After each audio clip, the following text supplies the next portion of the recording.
Right. I guess you're looking very Irish, man. Oh, there you go. Green. A little green on it there. Get a little green action. Okay. No, I like it. For spring. Yes, we are ready. Like spring is sprung, summer's come. Good morning. It's now 10:30, and I'll call the Sewage and Water Board Operations Committee to order. Special counsel, please call the roll. Director Howard, Here. Director Duplessis, Director Pacho, Director Scholas. Here. Chair, we do have a quorum. Okay, so we will go on with our presentation item. Tyler? Yep. Thank you so much for having me this morning. I think that the last time I came before this committee, the primary thing that we heard was that we needed to really firm up our metrics that we're measuring in terms of implementation of our strategic plan, which obviously is how we are planning on really communicating the success and the good work that we're doing here to both the board and the city council and the public. And so what we've done in the time since then, if you want to put up my screen, is really, if you want to put up my live screen, thanks, is really go through the metrics that we were collecting as a part of the strategic planning process, really dive into these as deep as we could, come up with realistic targets, and then knowing that some of those targets maybe are not super realistic because they may be based on benchmarks, we also, in coordination with our chair, Director Howard, thought about coming up with some interim targets so that we can start to sort of drive progress over time as we get closer and closer towards those ultimate targets. And so what you're seeing here is all 6 focus areas, the various metrics that we're collecting, how often we're reporting them, where we're getting it from, and who's actually responsible for uploading them. This spreadsheet is now living on a SharePoint site, and so each of these responsible parties are going to be responsible on a monthly basis for uploading their data to here. What I've also included is just a column for 2022 to give you an idea of what was the median monthly metric for each of those in 2022, so you can kind of get an idea of where our performance is now. The target is generally based off of a benchmark of some kind, whether it's AWWA or some other source, or just something that we think is a good eventual goal. And then what we've done is taken a look at where we are currently, at least in 2022, where that target is and where we think we can go in terms of interims for 2023, 24, and 25. So as an example, I think one in particular that Director Howard had called out when we had discussed this was unaccounted for water is obviously a big number that we think about a lot, and something that we know that we are not performing at a level that's desirable. So, you know, currently in 2022, our unaccounted for median water monthly was 75%. The target is 45%, which is still very high in the industry, but is something that we think would be a relatively reasonable place for us to get within a few years' time. And then we're essentially saying we think we can sort of cut it, you know, to 65% this year, another 5%, another 5% on an annual basis until we can get down to that 45%, which would get us closer in with some of the higher folks in the industry. And of course, we think that the things that are going to drive progress in that principally will be our transition to smart metering, will be a large driver of that progress, because we know that there's a lot of water right now that either isn't being accounted for through a meter by a slow-moving meter or a non-functioning meter, or through meters that we just simply aren't tracking as often. For instance, hydrant meters, where contractors have to basically take a meter in the field and they have to bring it back to us to have it read. And right now, you know, that doesn't necessarily happen on as regular a basis as we'd like it to. As we transition those to smart meters, it'll really tighten up the amount of data that we're getting on the water that's moving throughout the system. It'll also include that acoustic leak detection, which will help us to, again, really start to address those leaks in a faster process. So we think that that'll really drive progress on that number. Can I ask a question? So the gallons treated actually in the 4th column, I guess. Yep. It's those will be populated at some point along with the percentages, or yeah. So the way the spreadsheet works is each of these is a link to the actual data itself, and so here you can see that we're you know, gathering our gallons of water that we're treating every month, and so unaccounted for water is a very rough figure. It's not the same as like a non-revenue water that you would do through a formal audit. This is truly just the amount of water that leaves the plant and the amount of water that passes through a meter. So we're just expressing that as that ratio. That's what I was getting at. Correct. Because it's interesting to know how many gallons we are processing. Right, so it's important to remember that within that number are water that just isn't accounted for in a meter, water that leaks, water that's free, and any other, water, for instance, that we would use, for instance, within the plant for processes, is not going to be counted in what runs through a meter. So it's a very rough measure. So while it's maybe 75 today, the non-revenue water number would be much lower than that, because you have to remember there's, all the parks and schools that get free water in the Constitution. There's, like I said, the amount of water that's running through a meter, but that's running slow right now that we'll catch once we have smart meters. So we think that we can make some measurable progress on that metric in the next year or two as we transition to smart meters. Do we know what the breakdown is? Like how much water is going to the free water for the public institutions? Yes, yeah, that's tracked based on customer. Okay, so, and what percentage of the unaccounted for water is that? Yeah, I don't have the numbers, but this is sort of the first step in taking that initial set of data, looking at the separate customer data, and trying to sort of carve it down so you have that meaningful set of information. But So we don't know what it is right now, but we can get it? Is that what you're saying? right. Okay. And then what about, what is the estimate for the amount that's just going out leaking through pipes? So that's, I think that it was we were just having this conversation yesterday. I think that in the last official audit that was done, which was 2019, I think it was in the 40-something range, just off the top of my head. And so that would put us still very high in the industry, but it's certainly, if we were truly at like 65, 75%, we would be like way outside the range of any other peer. If we were in the 40s range, we would be up there with some of the highest in the industry, but it wouldn't be, truly insane. And so that would, if we're able to sort of hone in on that number and get it to be more accurate, then obviously that would help us to then figure out what are the low-hanging fruit to continue to drive progress. So what is the assumption then when I understand like the first part of it, a lot of it's going to be accounted for just through the AMI program, the reduction.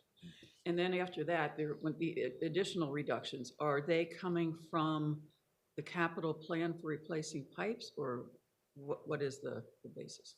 The idea is that, and I want to make something very clear about this particular metric, is when we convened all of the folks that are working on these metrics together, this was a really interesting and useful conversation for the staff, because this was really the first time since I've been here where we were like really digging in on these numbers in a way where we were starting to just like throw things like, what is actually going to drive progress on that? What is actually meaningful? What can we actually achieve? And so this one was super interesting because like we had not necessarily connected smart metering so much to this metric before. And when we really started digging into it, we realized that it will have a meaningful impact. I think that the thing that will continue to drive progress, which will be also connected to the smart metering, is the leak detection, because it'll help us track down those major leaks faster and prioritize those so that we can continue to drive that. We also recognize, though, that this is going to be a thing where once the thing is plugged in, it's going to be alarm bells all the time for the first year or two, probably. And so we're going to have to, really work on our internal processes to figure out how do we prioritize those. And that's where I think you're going to start to see that meaningful progress on the true lost water. I don't want to ask too many questions there, but maybe this isn't the right forum for it, but how will smart meters determine a leak? So they do it acoustically. Well, I guess there's two ways. If it's on the distribution side, on our side, they do it acoustically. They basically have sensors that listen to the pipes, and they can actually hear a leak or hear a break in a pipe. And so it can actually tell you, approximately how far it is from the sensor. It can get pretty close to where it's at and tell you approximately how much it's leaking. If we're talking about on the premises side, on the customer side, it's doing it through constant registration. Yeah, they got to pay that.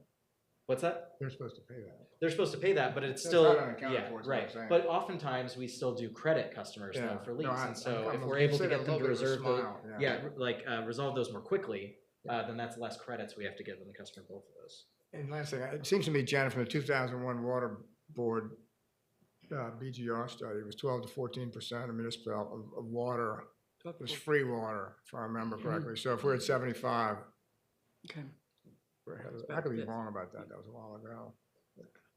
sorry. I Hey, can't thanks, remember. Tom. Yep. The acoustic thing's fascinating because It's super fascinating. And we do that now through like they will go out and place sensors in the field to try to isolate leaks when they know that there's a leak happening, but they're not quite sure where it's at. But this will give us a lot more control in that there will be sensors in the field at all times, constantly listening. That's very cool. So I didn't really prepare to sort of like go through each of these. I think I'm open to go through it individually, or if you had specific ones you wanted to discuss. We also, as I had mentioned via email, we have Darren Thomas from Raftellus on the line because obviously we've heard loud and clear from y'all the last few of these meetings that the platform that we were using to track these metrics was not working for you or for us in terms of how it displayed the information and the amount of flexibility it gave us. We were in luck in that regard, in that Raftellus has been in the process of developing their own platform over the last few years. The performance management side of things was a few years off, but in the conversations we were having around how we were measuring things, they decided to speed up the development of that particular platform, and are essentially beta testing that with us at no charge for the first year. And so they have spent the last few months developing that, and actually ahead of schedule have a demo of it available to show you today. And so Darren can give that if you want to do that now, or we can go through the metrics a little bit more and then do that. It's up to you. Why don't we go through the metrics, go back, starting with that first sheet that I know everyone reviewed. And I wonder, Madam Chair, if we could talk about the customer service metrics at some point. I do have some specific questions around that in Oh, communication. yeah, we can go through them all. Yeah. Thanks. Well, just starting with, why don't we just start with this one and take comments on Okay. that, and then we'll go through one by one. Sure. Oh, and Gassan, I think he has to leave to go up to, Yeah. and Christie to go up to, not Baltimore. To where? To Baton Rouge. Baton Rouge. New Orleans. Okay. New Orleans stayed at the Capitol today. Oh, Okay. I'll be surprised. Take a So, while. well, anyone want to start? I will. Yeah, go ahead. I am very concerned about days cash on hand. 125 is the minimum. We fall into default after. It was 90. Yeah. 90? 90 is the minimum. So But we what is best practice in terms of the amount of reserves you should have on hand? I think the 125 is what the 125, finance okay. policy is built All right. around. So. Okay. And we are, as you can see in 2022, we're consistently exceeding that. So I know it looks like we're trying to work down, which is a strange, no, we're not setting interim targets on that because we, okay. no, yeah, I mean, we want to be exceeding that all the time, and we already are. And so we are already performing on that metric. Okay. And is change orders at 0 really a realistic goal? I mean, don't you always have some amount of change orders coming up? So that's why Practically? we've set the interim targets for that. I think that, we discussed this, that I think culturally, it's important to sometimes set a 0 target for some things. For instance, injuries is something that you just culturally want to have your goal at 0. You don't want to say we want to have 1 or 2 or 3 or 5 injuries. So I'm open if the board thinks that we need to set a number there, but I think that it's important to just say we would prefer to never have change orders, knowing that it's unrealistic, but that we would prefer to never have change orders. And we've set the interim goals to sort of drive progress down on that so that we can get them as low as possible. And did we have any industry standards on that? Because I know that when we talked about this, we were going to use numbers where there were industry standards and then set our own where there were not. And if this is an area where they're not, then I want to understand how long we're going to collect data before that goes from 0 to a number that actually represents what's reasonable for us. Yeah, there is not necessarily an industry metric for this one that we can use, but what we did is that, in 2022 we had $63 million in change orders, and so we're saying let's try to get down to 50 this year, let's try to get down to 40 the year after that, and 30 the year after that, and just essentially what we're saying here is we want to drive meaningful progress, and we're not completely sure what that looks like in that, again, we want to minimize them, but change orders by definition are unpredictable. So if I talk to people in the public about some projects I work on, and I say, we're gonna do trauma-informed care. There's a good chunk of people that hear those words and know what the word trauma means, they know what the word informed mean, and know what the word care mean, but those three things together don't mean anything. Sure. Whereas if I say, we're gonna work on mental health and letting people be able to make it when times are hard, everybody understands that. This change order number, while as I understand that's something our finance committee wants to know and understand, and I believe as a board, we're monitoring how well we're good stewards with the money we're coming in. The challenge is that the way this metric sits is being reported, it sounds like when I say trauma-informed care. There's a big chunk of people that just don't know what in the world that means. And why does that matter? Because we're working in a situation where we have no grace, we have no understanding, we get no benefit of the doubt. So if we can't take any of these metrics and immediately translate them to something that moves the needle and how people understand we're being good stewards with their money and their care, it doesn't move anything for us. And so I have a whole lot of challenges with how we're managing our political process. I have a whole lot of challenges how we're managing our communications process. But I think that starts with the data and how we manage and report it.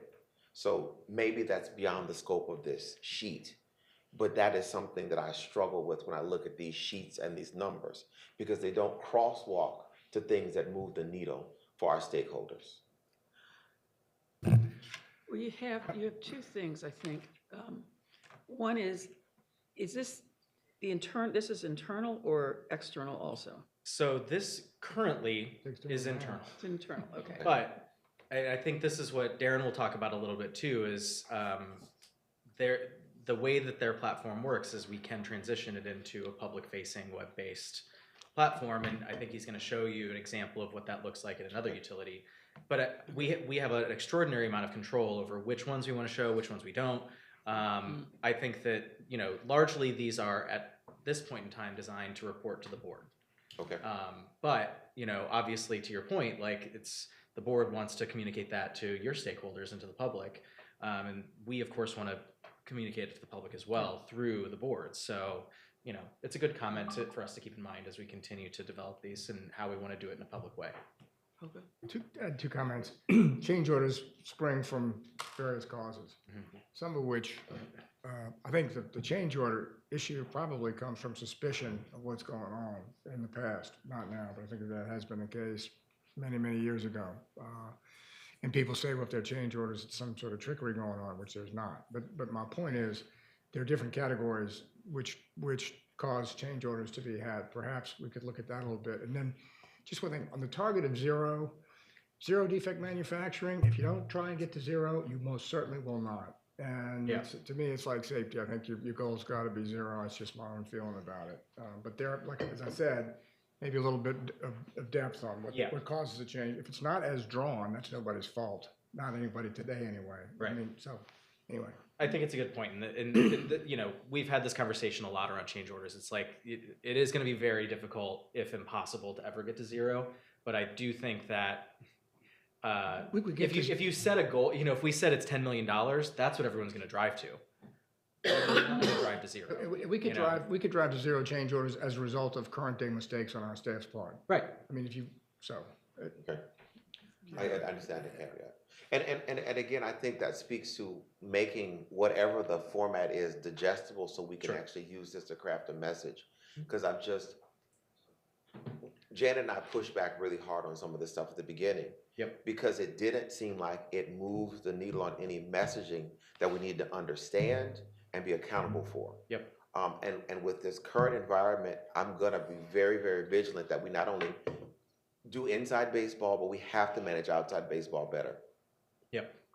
And I want to be very clear, and like I said before about how I think valuable it was when we all sat down and went through this. I think that you all put an extraordinary amount of trust in me when you, and us, all of us, when you allowed us to move forward with the strategic plan in this process. And I was very clear with you at the time that, like, we're talking about turning around a cruise ship as fast as possible. And so we're in year 2. And I think that while we may not be making progress as quickly as you would like to see, I think that we're making extraordinary progress considering from where we were 2 years ago to where we are today in terms of the tenor of the conversation, the depth, the involvement, the engagement. The employees are very engaged in this now. We're having interesting conversations that we would have never had 3 years ago. What's going on with workforce development that we have blanks? So there are some of those that we're trying to figure out, like exactly, because they're benchmarkable. But part of the issue is that other utilities are a water utility or a wastewater utility. Most of them don't have drainage.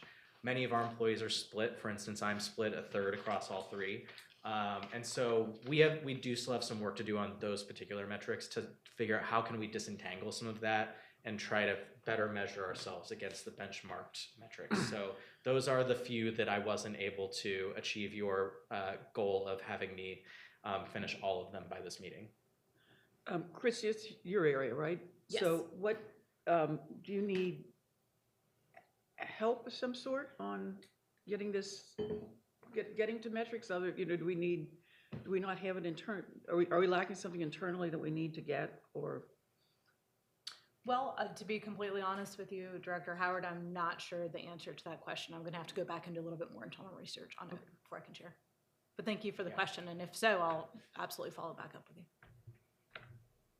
Yeah, I mean, in my understanding from the conversation, I think that it's just an issue of sort of digging into our HR systems and figuring out how best we can start to measure our employees. Because it's just, like I said, we're a little bit more complicated than many of our peers. So, and I think our HR system is fairly dated and not as nimble as we'd like it to be. So it's just a matter of sort of sitting down and going through it. And so it's just a staff time thing. We are in a search for an HR director, middle of that executive search right now. Under customer service, what's driving that metric, and why is it potentially not lower than that? Which metric are you referring to? Under customer service. Right. Customer disputes. Disputes. Right. So this is another one where we're setting it at 0 because obviously culturally we think that we want to get to 0. We're already seeing this metric trend down, but we just are not necessarily comfortable setting a metric that we don't think we can achieve. And I think maybe Renee, perhaps, because we talked about this one a lot for sure in our meeting. And I'll be happy to. And that was the question. Why? Yeah, I'll be happy to elaborate on that one. So if we're talking about the number of disputes, 1,094, that's the average number of disputes that we receive every month. Back in 2021, 2022, the number was probably around 50% higher.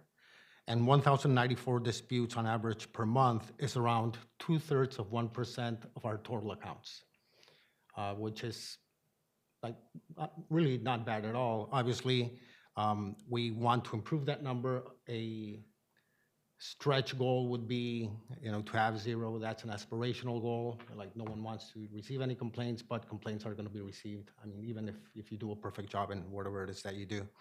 But the number keeps trending down.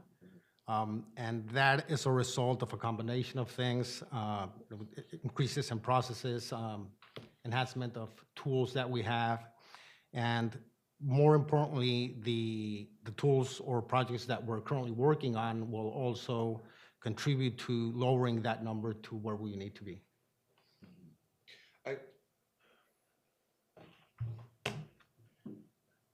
If the story is we have decreased our number of customer disputes over this monitoring period of time by over 300, which represents 30% decrease. During that time, we also increased our actual versus estimated meter number reads from 2/3 to almost 9 and 10. Yep. We respond to things in 1.5 minutes rather than almost 8, 9. I don't understand why we're getting filleted by the city council and at the state capitol. Because what that says to me is that the data that we're sitting here talking about is not being translated into a cogent message to our stakeholders. I spent the day at the Capitol yesterday, not doing this, but doing this. And I don't understand how I sit in operations meetings and talk about these numbers, which don't look bad about things that matter to us, and we can't manufacture that into a cogent story to get any cover. So help me understand this. I don't want to do an academic exercise here.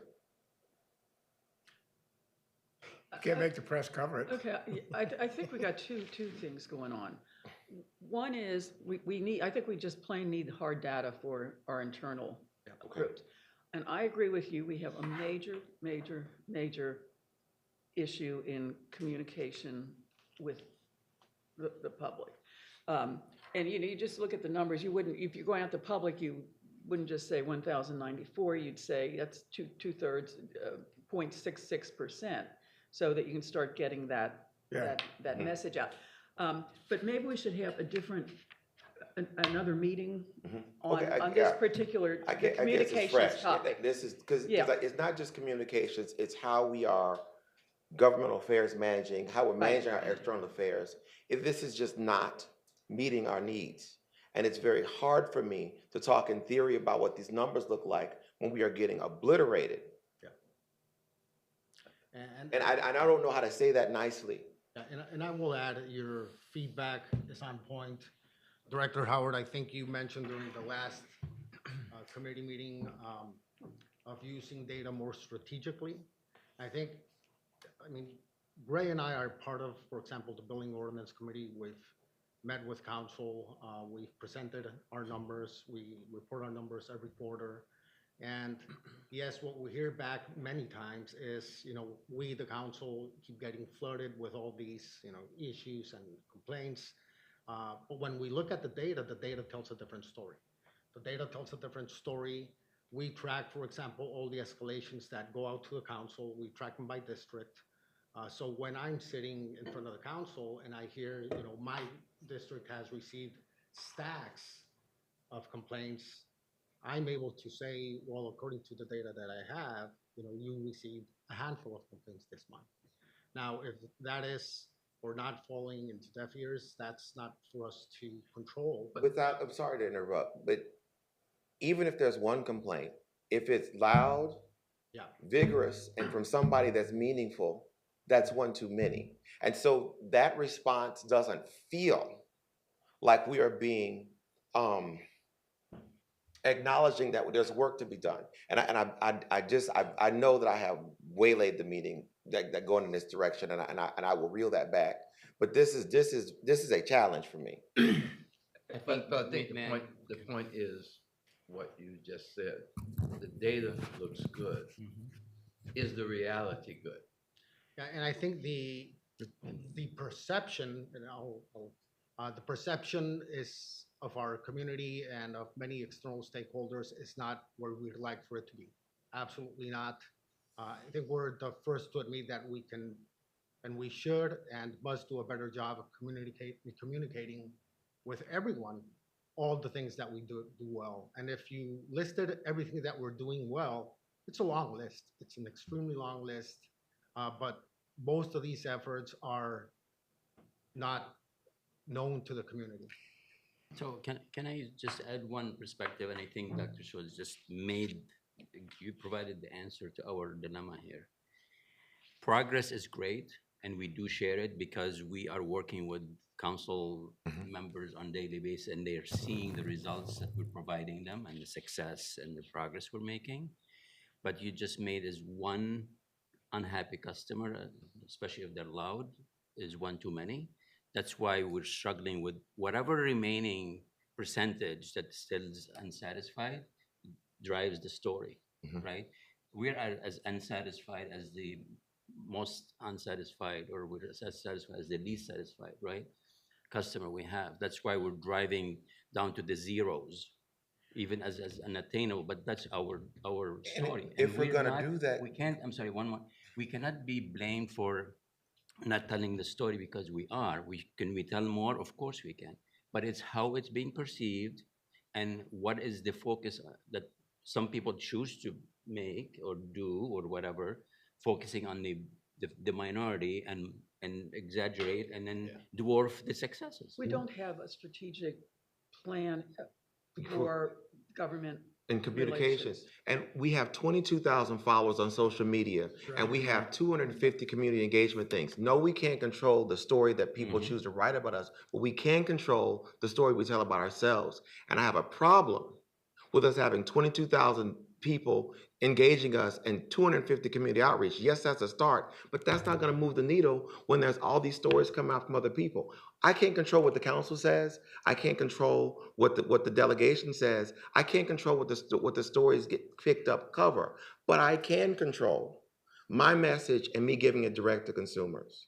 The same way Alexandria Ocasio-Cortez has 1.3 million followers on one platform, she does now have to filter her message through the speaker. She can say directly to her 1.3 million followers, this is what I think the issues are, right, wrong, or indifferent. And so I'm saying we have the ability with an appropriate and aggressive communication plan to drive our own narrative.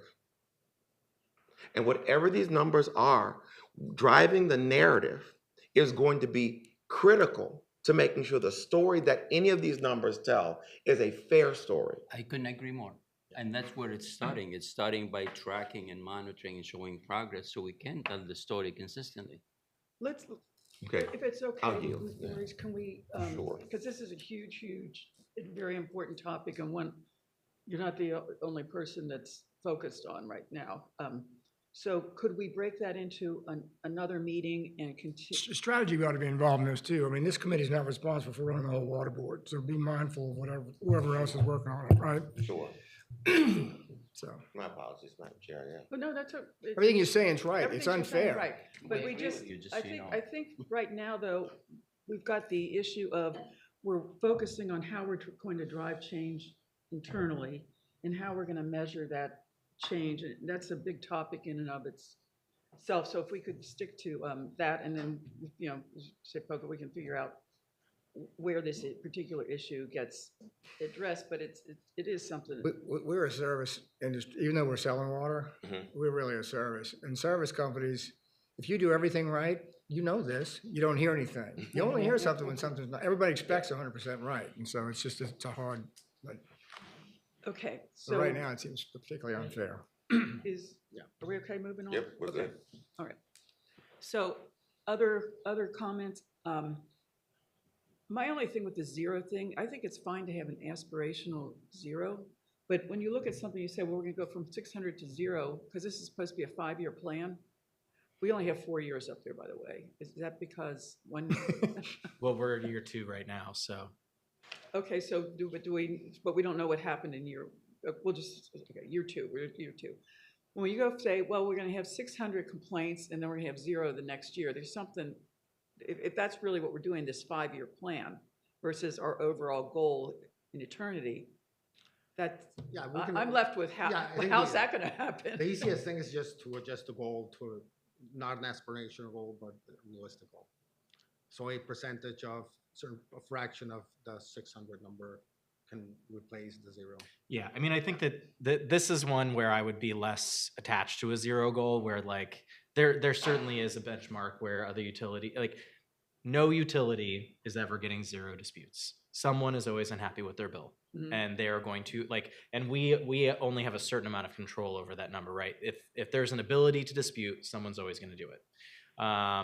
And so there's always going to be a minimum that we're at, whether, and that is sort of within a range of error that we can accept. So I think we can go back and set probably more. I think one of the reasons also why some bodies have a 0 goal for customer disputes or complaints is because when you, just for narrative purposes, right? It's difficult to digest saying that my goal is to have 600 complaints. Yeah, okay. Yeah. That's what I mean when I say like it's like a cultural Alright. goal. Don't want to send that out. Or at least at less than. And that's why I say like maybe it's what we come. It's like a less than. It's Yeah. like where we want to get is like this is sort of where we think where it means that we're performing well, but we're still getting some disputes because that's typical. Because there is a margin of error. There are mistakes that are made.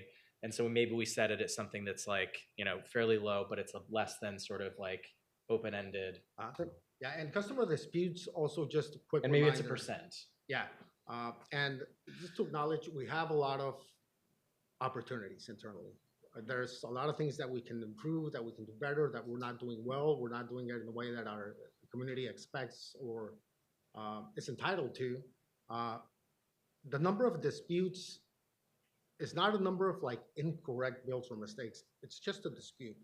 And anyone can dispute a bill, whether they're right or wrong. So just for context. Disputes resolved against the water board would be the thing you would really, I think, care about, because we were wrong to begin with there. Correct. Disputes against an angry person who doesn't like to pay for water, we're not comfortable in that. Yeah, scenario. and that was part of the discussion we had, is that we would like to find an additional metric to add there that would better measure that, because you're right, like we need to figure out a way to disentangle just incoming disputes, which is all we're measuring now, and what is an actual mistake that we have made that has been resolved in the customer's favor. Adjustments made. You know, exactly. And we do have, we do track up here under technology billing errors, which is another one where, you know, we're very high right now in terms of the benchmarkable metric, but we're trying to drive progress down on that as well. And so that, like, if you start to take that one with the other one with perhaps a third that's about resolutions, you can start to get a fuller picture of what's actually happening. Okay, on this chart, anything? So should we, Oh, stuff on that are there chart. other, do we want to go through chart by chart, or do people have specific comments on other charts that they want to give? I'm good. I'm sorry. Okay. I'm curious to see what the proposed chart looks Okay. like. Can we see that? You mean the proposed platform? Yes. Great. You want to pull up our guest speaker? Did you have anything? Darren, are you with us still? Good. I am. Okay. Hello, everyone. Great to be with you from sunny North Carolina. Good to see you all. I can see you on the camera. So tell me, Poco, I'm looking at you. Can you see the screen? Give me a thumbs up if you're seeing the I see screen the right screen. now. All right. Yeah, it's pulled up now, Darren. Thanks. Okay, so good conversation. I would, as I roll into kind of what I'm prepared to show today, I would simply say it's my hope that many of your hopes and dreams will begin to kind of come alive here when we work through this thing. So what is this? So you obviously are aware that we've been working on a platform to try to bring visibility, accountability, and and elevate organizational performance by strategy execution. And it's a little clunky, the tool that we've been using. We've known that for a long time here at Reftelis. We embarked upon a journey probably 5 or 6 years ago to begin to develop our own platform, and it wasn't just about metrics. It wasn't just about strategic planning. It's really about those three things you see on the screen. Everybody knows Reftelis is a hardcore financial consultant in the public utility space, and we've been doing that for 35 years. One of the challenges, though, is people can't always afford to hire people to build wickedly sophisticated, complicated Excel spreadsheets to have complicated financial models. So what we've done is we've taken that technology and ability to the cloud, and so we have a financial module. It is actually done. I'm not going to show it because I'm not a financial consultant. I'm a strategy person and more focused on performance. But Gray, Rocky, and all the people in our company, but we have clients using a web-based, this is web-based. Everybody can access it if they have standard internet access. And there's permissions that can be configured to where you can just look at it and you can't change anything, or you can actually go in and make stuff happen. So that's the financial piece.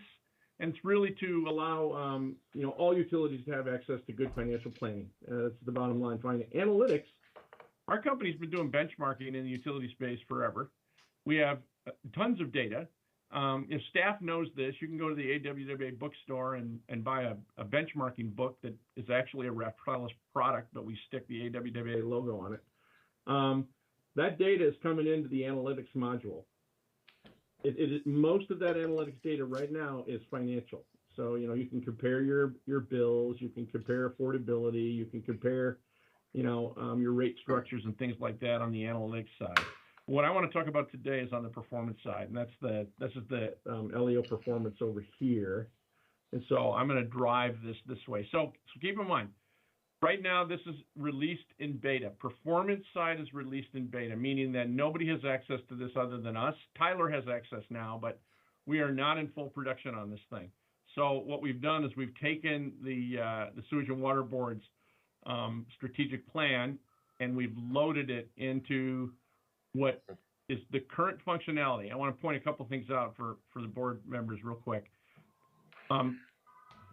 When you think about your strategic plan right now, it's rooted in, we have focus areas. Those are our six focus areas, and then we have our goals, and then we have our action plans. Okay, so don't get tripped up with the lexicon here. If you notice the screen you're looking at, it says goals right there. We haven't built the functionality into it where you can change that word goals, but we will be able to. And so have no fear. And the other thing that we're trying to do is we're linking organizational accountability. So, you know, who owns this stuff? Oh, there's Christy. Okay, there's Dave. You know, there's Dexter. You know, we've got the staff in here, so we can actually assign parts and pieces of the strategic plan to members of the organization. The ultimate goal here is to allow the organization, the people of the organization, to use this. The other goal is to allow you as board members to go in and look at this stuff anytime you want. And then the other goal is to kind of bring visibility to the public in terms of they can kind of monitor and keep track of how we're doing. And so it all kind of lives in one area. So there's the thing that's a little bit unique here. So financial stability, if I just kind of click on that, that takes us into another screen where we have our strategies. Keep in mind, I'm using the word strategy, but if you grabbed your strategic plan and looked at it, it would say goals right there. But the hierarchy here is goal, strategy, tactic, and then you go over here, I'm in tactic. This is annual work planning. Oh, and that Cash, you own that. I don't know if Cash is in the room. Cash, how's it going? Inventory, prioritize vendors. You get the idea here. And then we actually drive progress through milestoning. We've tried to make this really simple. In other words, everything can be broken out, work breakdown structure. So you have a task. If do you have 4 milestones? Do you have 1 milestone? Whatever. All the math gets done back here at the milestone level. Okay, and so what ultimately this allows you to do then is kind of keep track of organizational progress, against implementation of the strategic plan. And so I'm just going to bounce around here, and this is the entire strategic plan. Okay, but let's dive deeper, because we one of the things that we know we need to do, and I think the board is right in advocating for this, is we must bring visibility to organizational performance using metric dashboards. And this is probably the most impressive part of where we're at right now. These are all of the metrics that are currently living inside of your strategic plan. These are things we call scorecards. I'm going to actually flip here in just a second to show you a slightly early version of this that's being used by the Pittsburgh Water and Sewer Authority. But the way you interpret this, I'm going to pick one. What is the average speed of answer? You know what? Average speed of answer, my guess is that's a customer service metric. So, there it is right there. Okay. Surprise. I want to look at the screen here. You can see my cursor moving around. Mm-hmm. Now, a couple of things. I have the right to mess this up. And so you see the little dots here. I can add a description. I can mess around with that thing. But I don't want to break it, so I'm not going to do that. So I'll hit cancel here. But this is the data that was formerly living in strategy blocks. This is also the data that's living in the spreadsheet that Tyler was showing you today. The way you interpret this is this way. All right, average speed of answer. I want to be able to have the user hover so that it pops up and gives an explanation. This is Dr. Solis's question. People need to understand what this is. Some people might not know what average speed of answer is. So let's make it obvious. And so you can hover over it, and it says, oh, this is a measure of how fast we answer the phone when people call us. Okay. And then this little thing here, if you hover, it basically says, hey, we want to be below the target. If we're below the target, we're happy. And so we've set a target. And so then if I just kind of click on that, like, oh, okay, so bring some visibility to this. This is just looking at 2023, how we do it across all data that's currently sitting in here. So you interpret this by the dark lines is basically our performance measured on a monthly basis. The green dashed line that you see kind of between the end of 2022 and the start of 23, that's our target. Excuse me. So our target, what did we set our target to be? We want our target to be 5. All right. We can kind of look at that on a month by month basis. So our target's less than 5 minutes. It's kind of a high target. You know why I know that's a high target? That is the AWWA benchmark data right there. So AWWA, this is one of the metrics that's pretty easily benchmarked across the country. And so the way AWWA likes to show this stuff is that, hey, you're in the 25th percentile, you know, if you're answering the phone in less than 3.9 seconds. You are in the 75th percentile if you are answering it in less than 0.8 of a minute. What is that? Do the math. So anyway, you kind of see that, and every one of the metrics that are currently living inside the strategic plan are in here. This is also a platform. Director Howard, you made a mention about can we mess around a little bit and try to get better resolution on something we're measuring? Let's try to measure the percentage of our non-revenue water. How much of that is actually leaks? You know, as the organization gets better at measuring, this platform will allow somebody to just go in and say, boom, let's make a new measure. And we're going to start measuring and just add this to the portfolio. Okay. Now, the thing I need to say is that this is basic functionality. This literally, I got access to this about maybe a week and a half ago. You know, you can come in here, we can set folks up to look around, and you can see how the organization's doing across each of the focus areas. Remember, we're calling them goals in here. But then also down here, you also can get a look at what's going on metric-wise. Now, this is an internal thing at this point, right? So it's us as an organization, you know, trying to, yes, we have a spreadsheet and it sits on SharePoint, but we also want to kind of make sure that we're doing a good job of intersecting our organization, how it works, you know, who owns what. So you can kind of go in here and say, hey, you know, what does Cash own? Okay, Cash is pretty active here in the financial stability goal. He's currently in charge of a strategy called optimized spending. What does that actually mean? That means we're going to optimize capital and operational spending. Okay. And what are the tactics that Cash is working on? When is the last time he updated it? This clock here said, hey, if you've updated in the last, what's that say? I think 60 days, it stays green. If you haven't updated it, it'll turn red on you. You know, and then basically this gives staff the ability to kind of give you and every other stakeholder kind of a quick window into how the organization's doing. One of the way we've set this up is that we have software developers. Reftelis is not a hardcore software development company. We make tools that help folks work better. So, you know, I'm not a professional software demonstrator here, folks. I'm just showing you a tool that we've conceived that we think is going to help our clients be better at reporting. Goal reporting right now is pretty. It's not a whole lot of excitement in here. Basically, you can print this report, and you can print it out to a PDF. And so this could be printed out to a PDF. It could be attached to a board packet.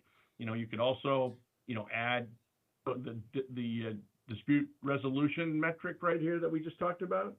So we ticked up a little bit. It was pretty high in August last summer, but been working on bringing that down. You see that. But long and short of it is we have the ability to kind of do that. And so that is where things stand with Elio. We are deploying this. You are the first client of our company to actually have your plan loaded into Elio. And we're doing it because we're listening and we're recognizing and understanding what the board is asking for. I want to show you real quick. Any questions, I guess, at this point? I'll take a quick pause before I show you. I had a question, Darren. Go ahead. This FOCO, how much of it's two things. How much of our data has got corresponding AWWA metrics for us to compare against? And flip side of that, are we loading all of, wherever there is an AWWA metric, are we measuring our own against that as well? Yeah, I would say my counsel to the group would be, I think some of those AWWA metrics are really good and useful and handy. And I would also submit that some of them are probably a little less practical. And I've worked on actually developing some of that survey, and it's like scratching my head sometimes on, okay, I'm not sure people are really going to get maximum value out of that. But that said, if we wanted to, sure, we could convince ourselves, there's like over 100 measures that live inside the AWWA benchmarking survey. We could convince ourselves that we want to start measuring every single one of those, but I'm not really sure that's going to help us move the needle necessarily. However, the core question Pogo, is that everywhere a benchmark makes sense, we definitely need to be giving serious consideration to adding a benchmark But because it's available. But I would also say with the analytics side of this tool, sometimes I would rather see how do my 4, 5, or 6 of my peers operate.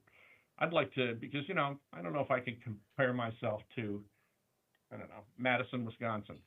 You know, maybe I'm a little more like, I don't know, Kansas City or St. Louis, right? And so I want to know how some utility organizations that are more like me, how are they performing? And I think oftentimes that brings more value.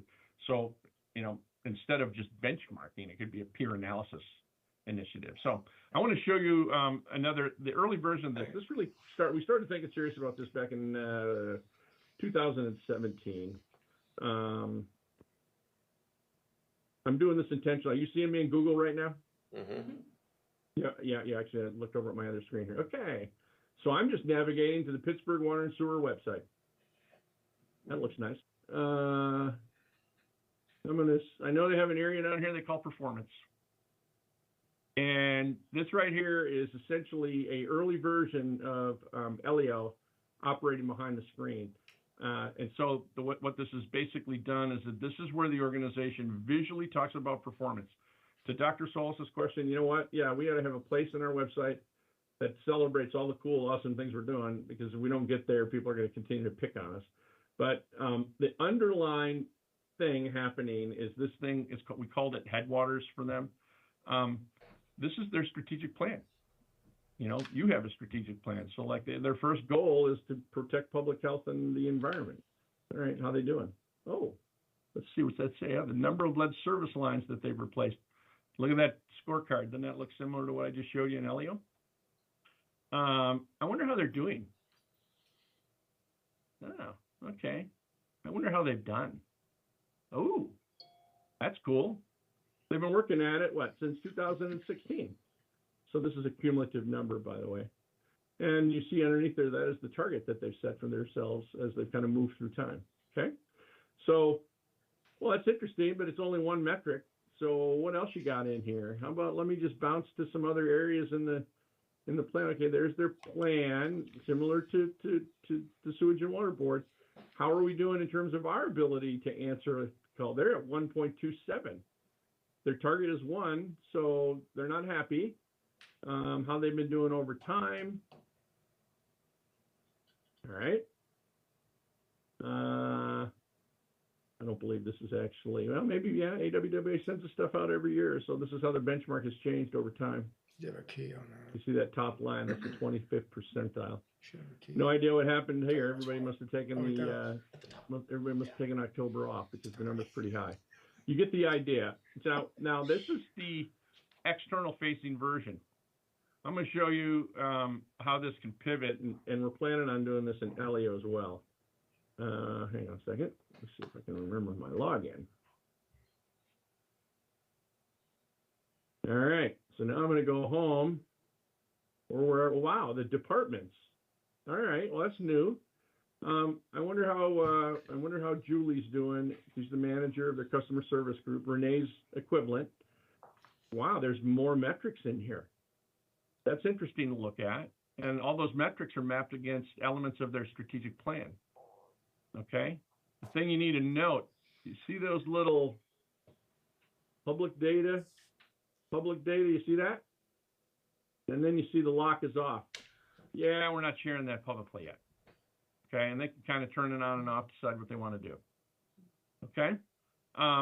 That gives you kind of a quick overview. Now, there's a little more maturity in this particular tool that allow for, there's a board report that was designed that gets pumped out every month, maybe every quarter. There's a report that Gassan can use for his executive team and say, hey, let's talk. And then you can actually export data here. All right. So that was a quick tour of how we've tried to elevate visibility on how the organization is performing against its plan, bring visibility to some of the key performance indicators, and use metric benchmarking as a tool to kind of help increase organizational accountability and performance.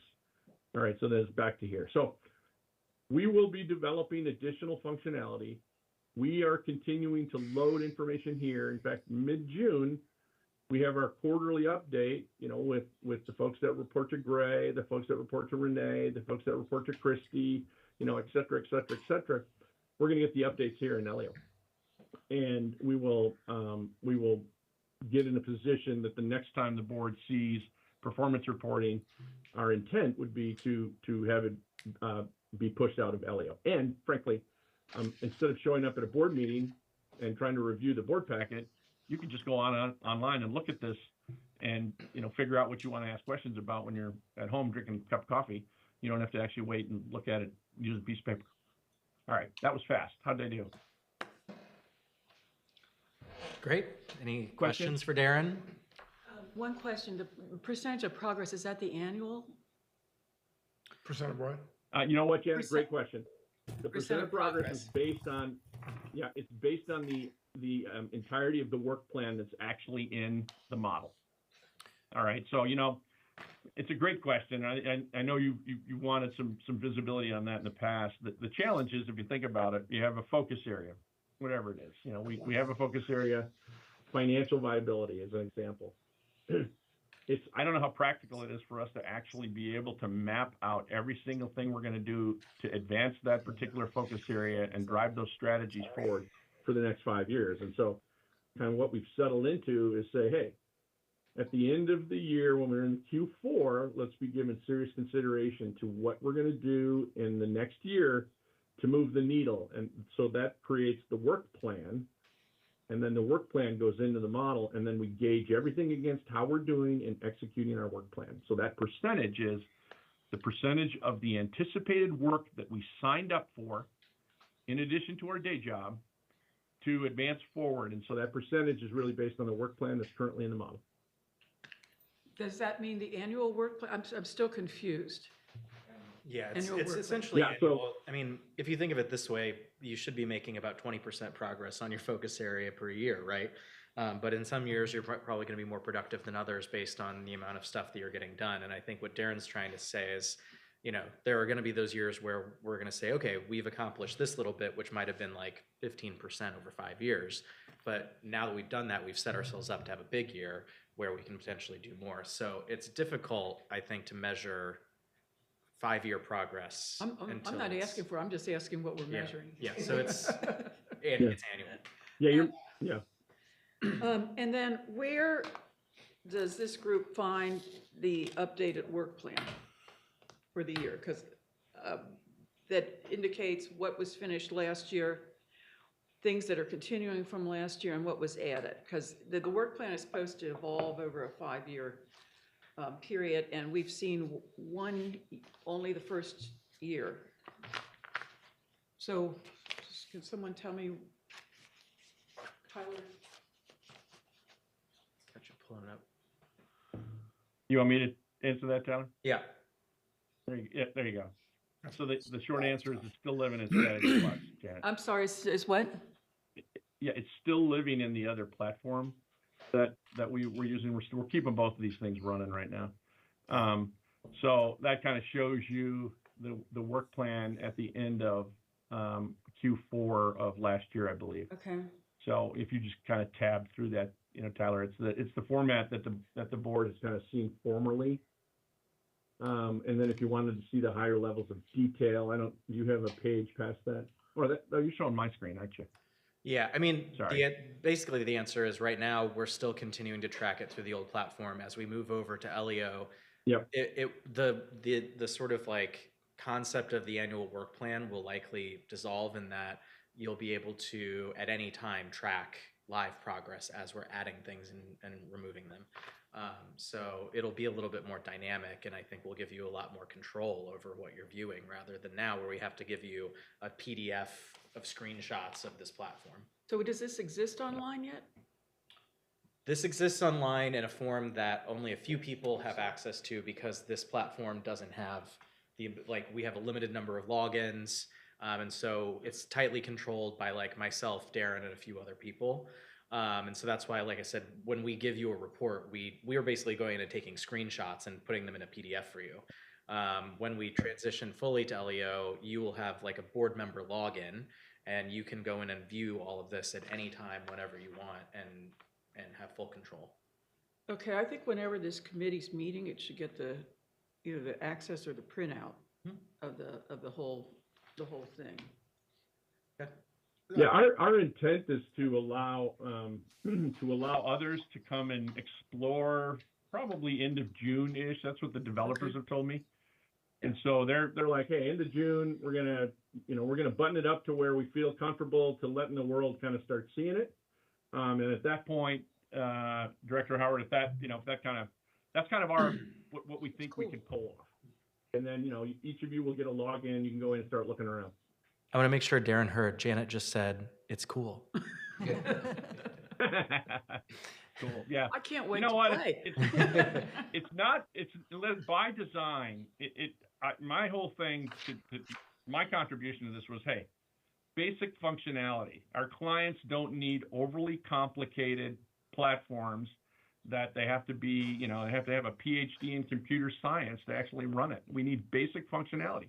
And I think that for the most part, I think they've hit that. So yeah, hopefully you'll find it to be very useful, somewhat intuitive, and you can kind of cruise around, see what's going on.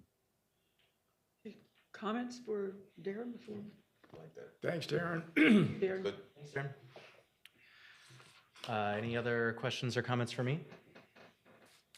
If I can take a moment, I wanted to let everyone here know that I let Ghassan know on Friday I will be leaving the board effective June 16th. So this is the last time you'll be seeing me before the committee. But we are working to transition all of my work onto other folks here as we look for a replacement. So it's been great working with you all. Obviously, we are in a very challenging environment, and I think the report the BGR put out last week highlighted that.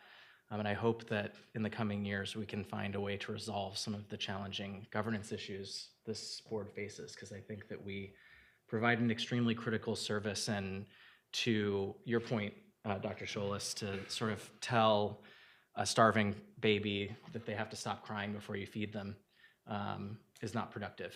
And so we have to find a way to tell our story better. So that we can turn around the narrative and finally get the resources that we need to provide the excellent service that our customers and our residents deserve. Tyler, best of luck to you. Good luck, man. Thank you for your service. Great working with you. I hope you're going someplace you like a lot. Oh. So, yeah, this is, I think it's exciting what we're. It is, I we're know. doing I hate to see you go. In here, and I've lost the script, but thank you. Are there any public comments? No public comments, Chair. Then I will entertain a motion to adjourn. So moved. Second. Motion, all in favor? Aye. Thank you. Motion carries. So Tyler, where are you going? I've accepted a full-time position teaching at Tulane.